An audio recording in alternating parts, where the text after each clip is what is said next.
इस video lecture में जो टॉपिक स्टार्ट करने जा रहे हैं उसका नाम है system of linear equation.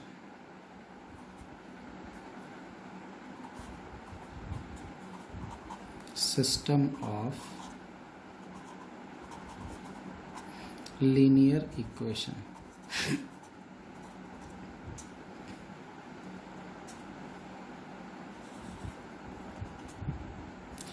System of linear equation start करने से पहले थोड़ा सा इसके बारे में बता देते हैं कि कैसे क्वेश्चंस पूछे जाते हैं।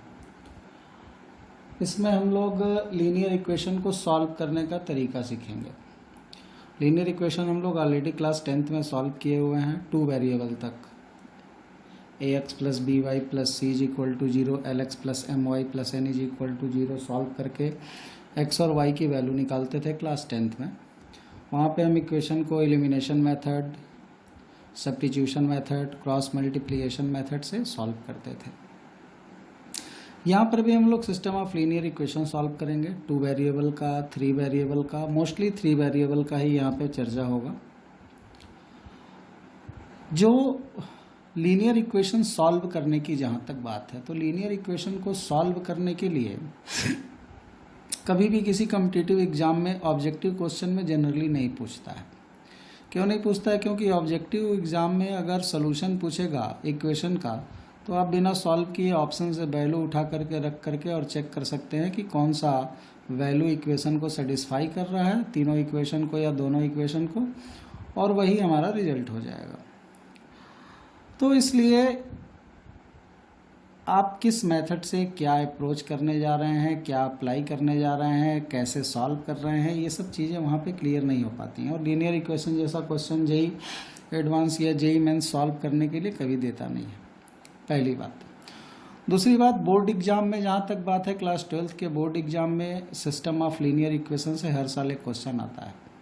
मोस्टली ऐसा होता है कि ये सिस्टम ऑफ लीनियर इक्वेशन का जो क्वेश्चन है, ये एलिमेंट्री रो ट्रांसफॉर्मेशन मेथड से जो अभी हम लोग लास्ट लेक्चर में इन्वर्स निकालने को पढ़े, उसी के ऑप्शन में रहता है, या तो ये या तो वो करना होता है।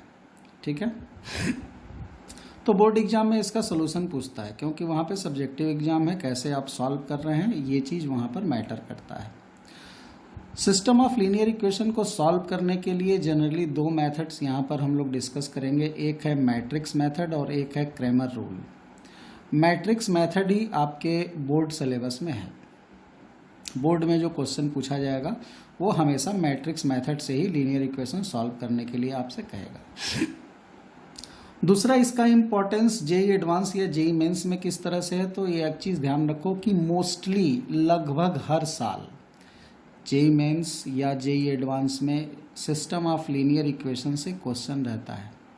अब क्वेश्चन रहता क्या है, अगर सॉल्व करने के लिए नहीं रहता है तो क्वेश्चन सॉल्व करने के लिए नहीं रहता है, बल्कि वहाँ पर जो क्वेश्चन होता है वो कंडीशन ऑफ कंसिस्टेंसी से होता है। जैसे क्लास 10th में हम लोग लीनियर इक्वेशन सॉल्व कर रहे थे, तो लीनियर इक्वेशन सॉल्व करते समय हम लोगों ने कुछ कंडीशंस पढ़ी थी। a1/a2 is not equal to b1/b2 unique solution, a1/a2 is equal to b1/b2 not equal to c1/c2 no solution, a1/a2 is equal to b1/b2 is equal to c1/c2 infinitely many solution. तो ये जो condition थी, इन्हीं condition को कहा जाता है condition of consistency. ठीक है, वही यहाँ पर भी हम लोग डिस्कस करेंगे। और जेई मेन या जेई एडवांस में मोस्टली आपके क्वेश्चन कंडीशन ऑफ कंसिस्टेंसी से ही होते हैं। कंडीशन ऑफ कंसिस्टेंसी से आपके बोर्ड में भी क्वेश्चन आता है 1 नंबर 2 नंबर में, बट ये सिस्टम ऑफ लीनियर इक्वेशन से जो क्वेश्चन, इसके जो इक्वेशन सॉल्व करने के लिए क्वेश्चन आता है, वो आता है मैक्सिमम मार्क्स में। यानी अगर 6 नंबर का सबसे बड़ा क्वेश्चन आपके एग्जाम में आ रहा है तो ये क्वेश्चन 6 नंबर में ही रहेगा, 7 नंबर का आ रहा है तो 7 नंबर में ही रहेगा। अलग अलग बोर्ड्स में अलग अलग मार्किंग जो होती है। सीबीएसई में मैक्सिमम शायद 6 नंबर तक के क्वेश्चंस आते हैं, ऐसे ही बिहार बोर्ड में मैक्सिमम आपके 8 नंबर तक के 7 नंबर तक के क्वेश्चंस आते हैं। यूपी बोर्ड में ऐसे ही आपके 4 या 5 नंबर तक के क्वेश्चंस आते हैं। तो अलग अलग बोर्ड में वेरी करता है क्वेश्चन का जो मैक्सिमम मार्क्स है। तो मैक्सिमम मार्क वाला जो क्वेश्चन रहेगा, जो सबसे ज़्यादा नंबर वाला क्वेश्चन रहेगा, उसी में ये क्वेश्चन होता है। सिस्टम ऑफ लीनियर इक्वेशन जो हम लोग यहाँ पे करने जा रहे हैं, वो अभी फ़िलहाल हम लोग मैट्रिक्स मेथड करने जा रहे हैं, मैट्रिक्स मेथड से। ठीक है, और मैट्रिक्स मेथड ही आपके +2 के सिलेबस में है। तो सबसे पहले हम लोग यहाँ पर देखेंगे कि लीनियर इक्वेशन को कैसे सॉल्व किया जाता है, और सॉल्व करने के बाद हम लोग कंडीशन ऑफ कंसिस्टेंसी पे भी चर्चा करेंगे, जो कि आपके जेईई एडवांस और जेईई मेंस के लिए इम्पॉर्टेंट है। ठीक, इसमें 2 तरह के इक्वेशंस बनते हैं। सबसे पहले टाइप 1 लेते हैं, हम 3 वेरिएबल का एग्जाम्पल लेके चल रहे हैं। मान लो अपने पास 3 इक्वेशन है, a1x + b1y + c1z = d1, a2x + b2y + c2z = d2, a3x + b3y + c3z = d3। ये इक्वेशन फर्स्ट हो गया, ये सेकंड हो गया और ये थर्ड हो गया। ये जो इक्वेशन हमने यहाँ पर लिखा, इस इक्वेशन को कहा जाता है नॉन होमोजीनियस इक्वेशन। क्या कहा जाता है? Non homogeneous equation. ठीक है, 2 तरीके के 2 टाइप यहाँ पर हम लोग पढ़ेंगे, एक नॉन होमोजीनियस और एक होमोजीनियस। अब क्वेश्चन आता है कि ये नॉन होमोजीनियस और होमोजीनियस का मतलब क्या है, तो ये समझ लो होमोजीनियस कहते किसको है, अगर किसी भी इक्वेशन में जितने भी टर्म हैं सबका अगर डिग्री इक्वल हो जाता है तो उसको होमोजीनियस कहा जाता है। ये नॉन होमोजीनियस क्यों है? क्योंकि देखो यहाँ पर जो पहला वाला टर्म है x है, इसके साथ वेरिएबल इसकी पावर 1 है यानी डिग्री 1 है, यहाँ वेरिएबल y है इसकी डिग्री 1 है, यहाँ वेरिएबल z है इसकी डिग्री 1 है। ये कांस्टेंट d1 हो गया, ये कांस्टेंट की तरह यहाँ पर बिहेव करेगा। यहाँ पर कोई वेरिएबल नहीं है इसलिए डिग्री 0 हो गई। इसमें कुल 4 टर्म हैं और चारों टर्म की डिग्री इक्वल नहीं आ रही है, इसलिए हम लोग इसको नॉन होमोजीनियस कहेंगे। जैसे ax + by + c = 0 जो हम लोग इक्वेशन क्लास 10th में लीनियर इक्वेशन पढ़ते थे, या स्ट्रेट लाइन का इक्वेशन जो 11th में हम लोगों ने पढ़ रखा है, इस इक्वेशन को हम लोग क्या कहते हैं? इस इक्वेशन को कहते हैं नॉन होमोजीनियस। क्यों? क्योंकि इसकी डिग्री 1 है, इसकी डिग्री 1 है और इसकी डिग्री 0 है, तीनों टर्म की डिग्री इक्वल नहीं है। लेकिन यहीं पर अगर हम इक्वेशन लिख दें ax + by = 0 और बोले कि ये कैसा इक्वेशन है, तो इसकी भी डिग्री 1 है, इसकी भी डिग्री 1 है, तो ये कैसा इक्वेशन हो जाएगा? ये हो जाएगा आपका होमोजीनियस इक्वेशन। ठीक है, क्योंकि 2 टर्म है और दोनों की डिग्री सेम है। तो ऐसा इक्वेशन जिसमें हर टर्म की डिग्री सेम होती है उसको होमोजीनियस कहा जाता है, और जब हर टर्म की डिग्री सेम नहीं होती है तो उसको नॉन होमोजीनियस कहा जाता है। तो ये इक्वेशन कैसा इक्वेशन है? नॉन होमोजीनियस टाइप का है। ठीक, अब हमको कहा गया कि इस लीनियर इक्वेशन जो 3 है, सिस्टम ऑफ लीनियर इक्वेशन, इनको सॉल्व करके x y z की वैल्यू फाइंड करनी है। ठीक, लेकिन एक इसमें कंडीशन क्या है कि आपको जो सॉल्व करना है वो मैट्रिक्स मेथड से सॉल्व करना है, वो सीधे सीधे सॉल्व नहीं कर देना है। अब मैट्रिक्स मेथड से इस इक्वेशन को सॉल्व कैसे किया जाता है वो यहाँ पर थोड़ा ध्यान से समझने की कोशिश करना। कैसे करेंगे? बड़ा सिंपल सा रूल है। ये जो इक्वेशन है, इस इक्वेशन को मैट्रिक्स बनाओ। कैसे मैट्रिक्स बनाएंगे जरा ध्यान से देखो। तो सबसे पहला काम क्या करेंगे कि जितने भी यहाँ x y z के कोफिशिएंट हैं, a1 b1 c1 a2 b2 c2 a3 b3 और c3, इनको एक मैट्रिक्स बना लेंगे। ठीक, इसके बगल में एक मैट्रिक्स और बना लेंगे वेरिएबल्स की x y z। इसमें 3 वेरिएबल हैं, x y z ऐसे लिखेंगे। ठीक है, किस फॉर्म में? तो यहाँ पे कॉलम फॉर्म में लिखेंगे। ठीक है, और = यहाँ जो आपके पास कांस्टेंट रहेंगे d1 d2 और d3, ये लिख लिया जाएगा। ध्यान रखना कई बार ये d1 d2 d3 इक्वेशन में = के इस साइड होते हैं, सारा LHS में होता है, तो इसको उठा करके आप, जैसे यहाँ पर हमने c देखो इधर लिख दिया, तो c को उधर ले जाना पड़ेगा, यानी कांस्टेंट टर्म को RHS में आपको ले जाना पड़ेगा।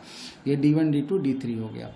अब ऐसा लिख कैसे पाए उस पर थोड़ी सी चर्चा कर लेते हैं, फिर सीधे आते हैं पॉइंट पे। हम लोग ऐसा क्यों लिखे, अब जरा तुम ध्यान से देखो। अगर इस मैट्रिक्स का इस मैट्रिक्स में मल्टीप्लाई किया जाए, ये 3x3 की मैट्रिक्स है और ये 3x1 की मैट्रिक्स है, तो दोनों का मल्टीप्लिकेशन हो सकता है क्योंकि इसका कॉलम इसके रो के बराबर है। अब दोनों का अगर मल्टीप्लाई करोगे तो इसके फर्स्ट रो में इसके कॉलम का मल्टीप्लाई होगा, तो क्या हो जाएगा? a1x + b1y + c1z।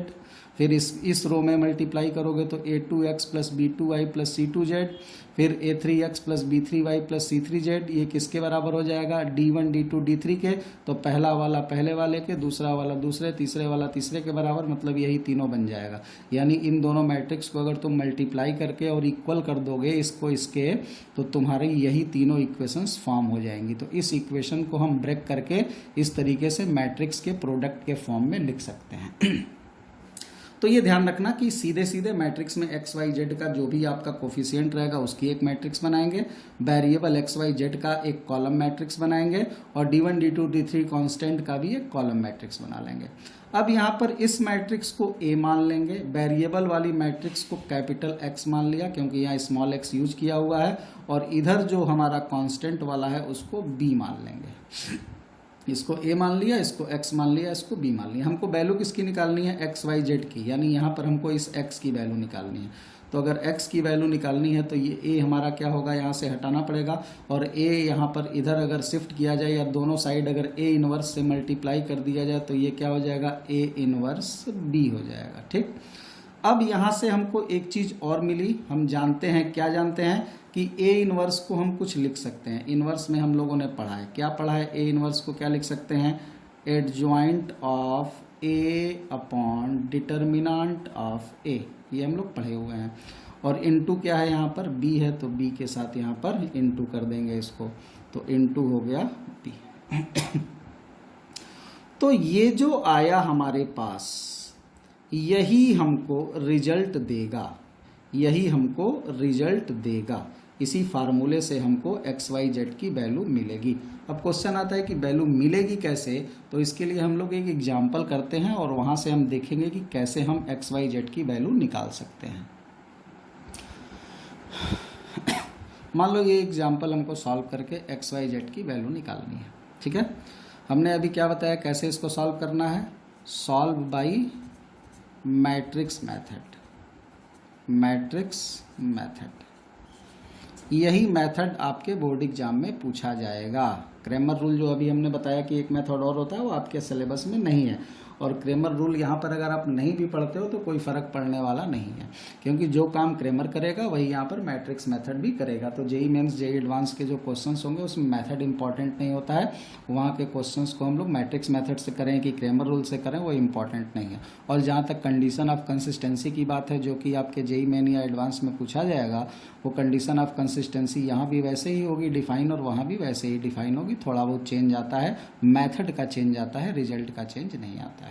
तो इसी पे फोकस करिए, ये मेथड एक सीख लोगे तो दोनों जगह आपका काम चल जाएगा, दोनों पढ़ने की ज़रूरत आपको नहीं पड़ेगी। क्या करते हैं, हमने अभी बताया कि सबसे पहले जो भी आपके पास क्वेश्चन होगा उस क्वेश्चन में से वेरिएबल्स को निकाल करके, कांस्टेंट्स जो कोफिशिएंट आप वेरिएबल होंगे उनका मैट्रिक्स बनाएंगे। तो 1 -1 और 2 ले लिया, 3 4 -5 ले लिया, और 2 -1 और 3 ले लिया, एक मैट्रिक्स ये बन गई। फिर यहाँ पर दूसरी एक मैट्रिक्स बनाने के लिए हमने कहा था वेरिएबल का column matrix X Y Z बना लेंगे। फिर हमने क्या बताया था कि जो कांस्टेंट होगा आरएचएस में वो लिख लेंगे 7 -5 और 12। फिर क्या बताया था कि इसको A मान लेंगे, इसको इस वाले को X मान लेंगे और इस वाले को B मान लेंगे। यहाँ से हमको क्या मिल जाएगा, यहाँ से X की वैल्यू क्या मिल जाएगी, A इनवर्स B मिल जाएगी।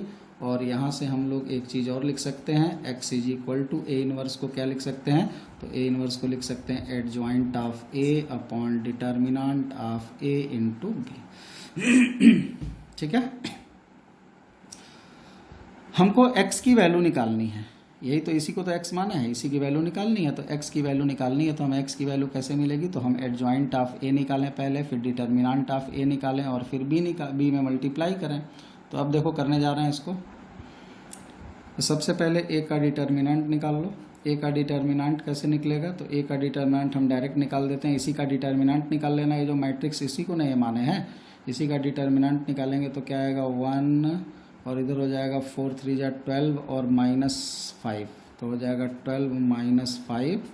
आप लोग डिटर्मिनेंट निकालने को जानते हैं, उस मेथड से इसको करिएगा। फिर यहाँ पे -1 है तो प्लस हो जाएगा, और यहाँ पे क्या हो जाएगा 9 + 10, और फिर यहाँ पे प्लस हो जाएगा 2 और इधर हो जाएगा -3। यहाँ 2 लोगे तो ये रो कॉलम ख़त्म करोगे तो -3 और -8 हो जाएगा, -8। तो मिला जुला करके इसकी वैल्यू कितनी आ जाएगी, ये हो जाएगा 7, ये हो जाएगा 19, ये हो जाएगा -22। तो टोटल यहाँ पर फाइनल रिजल्ट आ जाएगा 4। तो ये डिटर्मिनेंट ऑफ ए की वैल्यू कितनी आ गई, 4, जो हमें यहाँ पे रखना है। ठीक, अब हम क्या करेंगे, एडजॉइंट ऑफ ए निकालेंगे। तो एडजॉइंट ऑफ ए निकालने के लिए हमने आपको बता रखा है कि माइनर कोफैक्टर और उसके बाद कोफैक्टर का ट्रांसपोज करेंगे, वो हमको एडजॉइंट देता है। ठीक है, तो यहाँ पर एडजॉइंट अगर इसका निकालेंगे तो आपको हम अब यहाँ एडजॉइंट निकालने का एक मेथड बता रहे हैं। हालांकि ये डायरेक्ट आप बोर्ड एग्जाम में नहीं करेंगे, आपको दिखाना पड़ेगा। करते क्या हैं, एडजॉइंट क्या होता है एडजॉइंट होता है कोफैक्टर का ट्रांसपोज। ठीक है, डायरेक्ट कैसे निकालते हैं, देखो जैसे डायरेक्ट निकालते कैसे हैं, जैसे इस एलिमेंट का माइनर निकालो और माइनर में जो निकलेगा उसमें साइन, तो इस प्लेस का साइन पॉजिटिव है तो जैसा माइनर आएगा वैसा ही लिख देंगे। इसका प्लेस नेगेटिव है तो जो माइनर यहाँ पर इसका आएगा उसमें माइनस लगा देंगे। फिर इसका प्लेस पॉजिटिव है तो जो माइनर आएगा उसमें प्लस रहने, मतलब उस माइनर को वैसे ही छोड़ देंगे। मतलब जो प्लस वाला प्लेस है उसको वैसे ही छोड़ देना और जो माइनस वाला प्लेस है उसमें जो भी माइनर आएगा उसमें माइनस लगा देंगे। ठीक, और लिखेंगे कैसे, तो ऐसे निकालेंगे और ऐसे लिखेंगे। अब बोलोगे ऐसा क्यों कर रहे हैं, तो जो हम लोग यहाँ पर करने जा रहे हैं वो माइनर नहीं निकाल रहे हैं, माइनर को साइन के साथ लिखने जा रहे हैं, यानी कि हमको कोफैक्टर मिल रहा है और ऐसे निकाल करके और ऐसे लिखेंगे तो उससे हमारा ट्रांसपोज भी होता जाएगा। तो कॉन्जुगेट कोफैक्टर का जो ट्रांसपोज होता है वही एडजॉइंट होता है। तो चलो 1 की बात करते हैं। तो 1 के लिए क्या हो जाएगा, इस 1 के लिए कितना हो जाएगा, 4 3 जा, ये रो कॉलम खत्म हो जाएगा, 4 3 जा 12 हो जाएगा और 12 - 5 हो जाएगा, ये 5 होगा और 12 में से 5 माइनस करोगे तो ये कितना आएगा, 7 आएगा। अब इस -1 का निकालेंगे। -1 के लिए इसका रो कॉलम छोड़ेंगे तो इसका रो कॉलम छोड़ेंगे तो 3 3 जा 9 हो जाएगा और 9 माइनस ये हो जाएगा -10। तो 9 माइनस -10 मतलब 19 और ये प्लेस किसका होता है, नेगेटिव का प्लेस होता है। तो 19 न लिख करके -19 लिखेंगे। ठीक है, और लिखेंगे ऐसे, निकालेंगे रो में, लिखेंगे कॉलम में। ऐसे इस 2 का निकालेंगे तो रो कॉलम खत्म हो जाएगा तो ये -3 और ये हो जाएगा -8। तो -3 और -8 हो जाएगा -11 और -11 आया और ये पॉजिटिव प्लेस है तो जैसा आया वैसा ही लिख दिया जाएगा -11। ठीक है, अब उसके बाद इस 3 का निकालेंगे तो इस 3 का निकालेंगे तो इसका रो कॉलम छोड़ेंगे तो ये बचेगा -1 × 3 -3 -2 -3 यानी -3 + 2 -3 + 2 यानी क्या आएगा, 1 आ जाएगा। ठीक, 1 क्यों आया, क्योंकि आया तो -1 लेकिन ये साइन किसका से है, नेगेटिव का प्लेस है, इसलिए माइनस से मल्टीप्लाई कर दिया तो 1 हो गया। इसी तरह इस 4 का निकालेंगे तो इस 4 का आ जाएगा तुम्हारा -1। फिर हम इस -1 का निकालेंगे, इसका रो कॉलम अगर छोड़ देंगे तो वैल्यू आ जाएगी, रो और कॉलम छोड़ देने पर कितना आ जाएगा, -1 ये भी आएगा, देख लेना एक बार, चेक कर लेना। और उसके बाद से फिर इधर निकालते हैं इसका, इस 2 का निकालेंगे तो 2 का ये रो कॉलम खत्म हो जाएगा तो 5 - 8 ये हो जाएगा तुम्हारा -3, ये हो जाएगा 11, आप लोग खुद से निकालिएगा और ये हो जाएगा 7। ठीक, अब हमको करना क्या है, अब हमको एडजॉइंट ऑफ ए में बी से मल्टीप्लाई करना है। यही तो है फार्मूले में, adjoint of A × B, adjoint of A को बी से मल्टीप्लाई करेंगे और बाद में डिटर्मिनेंट ऑफ ए जो आया है यहाँ पे 4, इससे सबको डिवाइड कर देंगे। और किसी भी मैट्रिक्स में किसी नंबर से मल्टीप्लाई करने का या डिवाइड करने का क्या मतलब है कि उसके हर एलिमेंट में मल्टीप्लाई या डिवाइड हो जाएगा। ठीक है, तो इन दोनों को मल्टीप्लाई करने जा रहे हैं। इन दोनों को मल्टीप्लिकेशन करने के लिए पहले एडजॉइंट ऑफ ए लिख लिया, 7 1 -3 -19 -1 11 और यहाँ -11 -1 और 7। और बी हमने किसको मान रखा है अपने क्वेश्चन में, ज़रा देखना, बी हमने इसको माना हुआ है। तो 7 -5 और 12 दोनों मल्टीप्लाई हो सकता है क्योंकि इसकी साइज़ 3 × 1 है और इसकी साइज 3 × 3 है और इसकी साइज़ कितनी है, 3 × 1 है। अब इन दोनों को अगर हम लोग मल्टीप्लाई करेंगे तो क्या होगा, अब इन दोनों को अगर मल्टीप्लाई करेंगे तो हमको मिलेगा एडजॉइंट ऑफ ए × बी, वो कितना होगा ज़रा बताना। वो रिजल्ट क्या आएगा पहले ये देखो, 3 यहाँ है 3 यहाँ है तो ये ख़त्म, तो साइज़ जो आएगी वो 3 × 1 की आएगी। तो साइज़ हमको मिलने वाली है 3 × 1 की। ठीक है, 3 × 1 की साइज़ कैसे मल्टीप्लाई करते हैं, तो इस रो में इस कॉलम का मल्टीप्लाई करते हैं तो क्या हो जाएगा, 7 7 जा 49 और -5 और -36, तो 49 -5 -36, तो -5 और -36, तो ये सीधे 8 आ जाएगा। उसी तरह अब इस वाले रो में फिर से इस कॉलम का मल्टीप्लाई करेंगे तो ये 19 7 28 -+5 और 12, आप लोग मल्टीप्लाई करके देखिएगा, 12 11 हो जाएगा तुम्हारा 121 और +11 माइनस शायद ये 4 आएगा, और इसका मल्टीप्लाई करेंगे तो -77 +5 और 84 4 + 5, इसको भी मल्टीप्लाई करके देखिएगा, एक बार चेक कर लीजिएगा, ये शायद 12 आएगा। ये adjoint of A into B आ गया। अब यहाँ पर हमको जो x है, चूँकि x किसके बराबर है, x बराबर है adjoint of a into B by determinant of a, तो x हो कितना गया ज़रा बताना, x कितना हो गया, तो अब हमारा जो एडजॉइंट ऑफ ए बी आया वो ये आया, इसी को हम 4 से डिवाइड कर देंगे, तो 4 से डिवाइड कर दिया यानी डिटर्मिनेंट ऑफ ए, और यहाँ 8 है, यहाँ 4 है, यहाँ 12 है, और 4 अगर जाएगा अंदर तो सबको डिवाइड करेगा, तो यहाँ वैल्यू हो जाएगी 2 1 और 3। ठीक, अब यहाँ से जो हमको मिला वो क्या मिला वो देखो, यहाँ से जो हमको मिला वो मिला कि हमारा x का वैल्यू ये है, और x एक्चुअल में है, x माने किसको थे, तो x हमने किसको सपोज किया हुआ था, x हमने इस पूरे को सपोज किया हुआ था, तो हम x के जगह ये पूरा बक्सा यहाँ लिख सकते हैं मैट्रिक्स वाला, तो यहाँ पर हम लिख देंगे x के प्लेस पे क्या, x y और z, और यहाँ रिजल्ट जो x का है कैपिटल X का किसके बराबर है, 2 1 और 3 के बराबर है। अब हम जानते हैं कि दो मैट्रिक्स अगर बराबर होती है तो करेस्पॉन्डिंग एलिमेंट बराबर होते हैं, तो x की वैल्यू 2 आ गई, y की वैल्यू 1 आ गई और z की वैल्यू 3 आ गई, यही हमारा क्या हो जाएगा, यही हमारा आंसर हो जाएगा। तो इस तरीके से हम लोग एक मैट्रिक्स को सॉल्व कर सकते हैं, एक मैट्रिक्स मेथड से एक सिस्टम ऑफ लीनियर इक्वेशन को सॉल्व कर सकते हैं। ठीक है, अब हम लोग बात करने जा रहे हैं कंडीशन ऑफ कंसिस्टेंसी। इसी कंडीशन ऑफ कंसिस्टेंसी से जेई एडवांस या मेंस में क्वेश्चन रहता है। अब कंडीशन ऑफ कंसिस्टेंसी का मतलब, तो सबसे पहले थोड़ा सा हम आपको बता देते हैं कंसिस्टेंट का क्या मतलब है। कंसिस्टेंट तब बोला जाता है जब सॉल्यूशन मिलता है, और इनकंसिस्टेंट कब बोलते हैं, जब सॉल्यूशन नहीं मिलता है। जहाँ पर भी सॉल्यूशन मिलेगा उसको कंसिस्टेंट बोलेंगे, और जहाँ सॉल्यूशन नहीं मिलेगा उसको इनकंसिस्टेंट बोला जाएगा।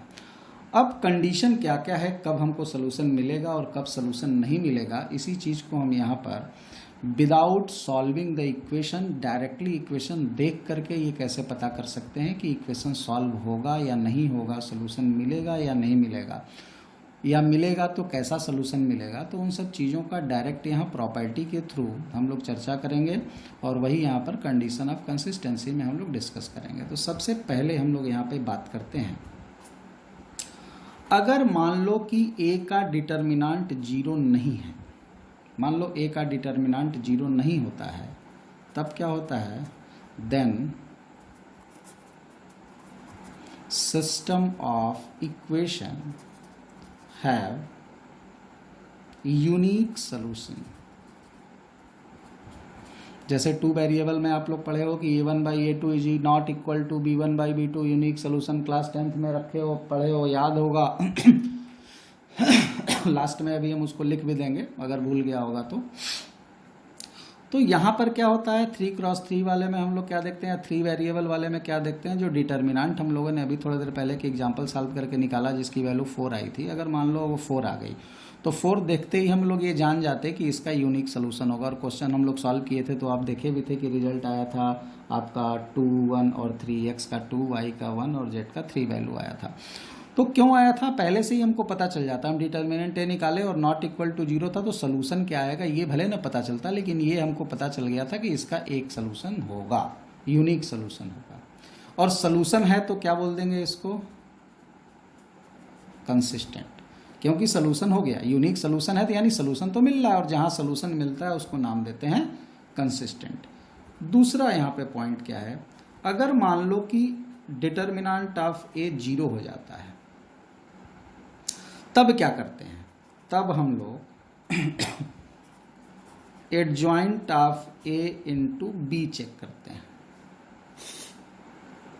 Adjoint of A into B निकालते हैं, ठीक है।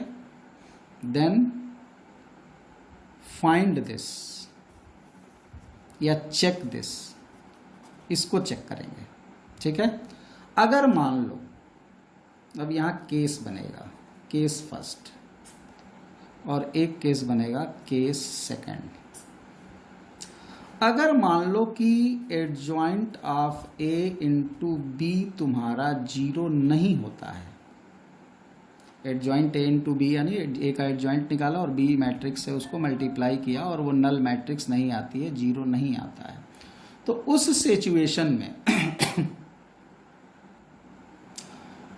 क्या हो जाएगा, हमारा जो फार्मूला है एक्स निकालने का वो क्या था, adjoint of A into B, हम फार्मूला लिख दे रहे हैं, थोड़ा सा ध्यान से देखना। एक्स का हम लोगों ने फार्मूला लिखा था adjoint of A into B upon determinant of A.